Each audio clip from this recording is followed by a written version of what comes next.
ऐसे कई लोग हैं जो पितरों की पूजाएं करते हैं, एक समय के बाद वो उन पर उल्टा पड़ेगा, हावी पड़ेगा और परिणाम बहुत दुखद होंगे। तो अगर उनके और उनसे कुछ मांगा नहीं जाता, सकाम भाव से कभी पूजा नहीं होती, तो अगर आप ये करते हैं तो निश्चित मानिए लाभ होगा।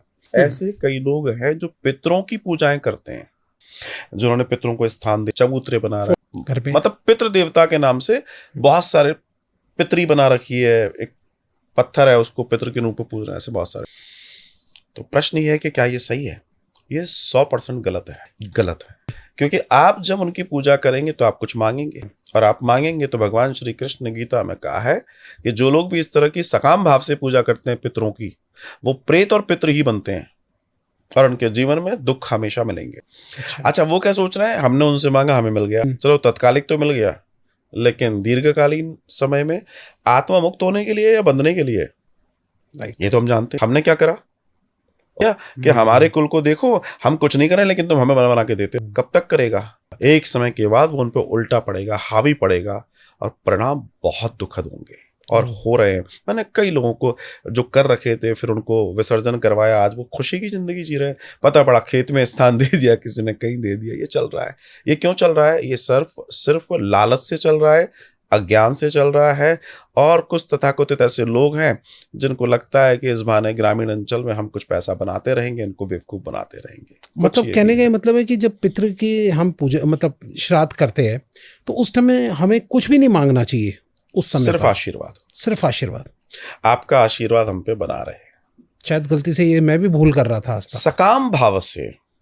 सकाम भाव से कभी भी पितरों से नहीं मांगा जाता। ये मैं नहीं कह रहा, गीता कह रही है, भगवान श्री कृष्ण कह रहे हैं।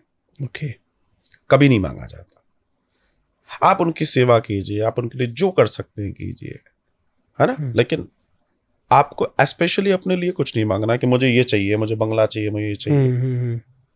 उसके बहुत सारे कारण हैं, उसके लॉजिक समझिए जी। जो प्रेत योनि में, जो पितृ योनि में और जो आपका है, उसकी संवेदनाएं आपके प्रति बहुत अच्छी होंगी जी। आपने थोड़ा सा उनके लिए अच्छा कर दिया तो वो कहेंगे ठीक है, इसको ये जरूरत है, दे दो। लेकिन वो कभी भी वो जरूरतें वो पूरी करते समय ये नहीं देखते कि इससे इसका भला होगा या बुरा होगा। बुरा भी हो सकता है उससे। 100% होता है।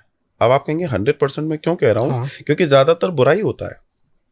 क्योंकि देवता जब हम ईश्वर से कुछ मांगते हैं तो ईश्वर भी एकदम नहीं देता, लेकिन भूत से मांगिए आप तुरंत देगा।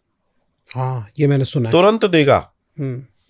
आपने सुना होगा फला फला चबूतरा है, वहां एक भूत है, वहां एक सिगरेट जलाकर आते हैं, बीड़ी रख के आते हैं, काम हो जाता है। समझिएगा मेरी बात को, मैं उदाहरण जो दे रहा हूं मगर प्रैक्टिकल उदाहरण है। क्यों हो रहा है?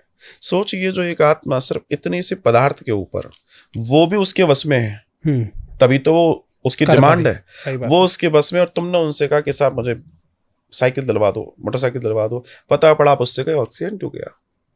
लेकिन ईश्वर का आपको कब देगा? ईश्वर तब देगा जब आप लायक होंगे। तब तक ईश्वर नहीं देगा। या आप उस लायक जब तक होते नहीं है तब तक वो वेट करवाएगा, आपको मजबूत बनाएगा, फिर वो देगा। ईश्वर में और भूतों में, प्रेतों में यह अंतर है। इसलिए ईश्वर श्रेष्ठ है। इसलिए ईश्वर श्रेष्ठ है। आज सही मुझे भी अपने पितृ से मांगना बंद करना पड़ेगा। मैं कई बार भूल चूक से मांगता था। आशीर्वाद मांगिए।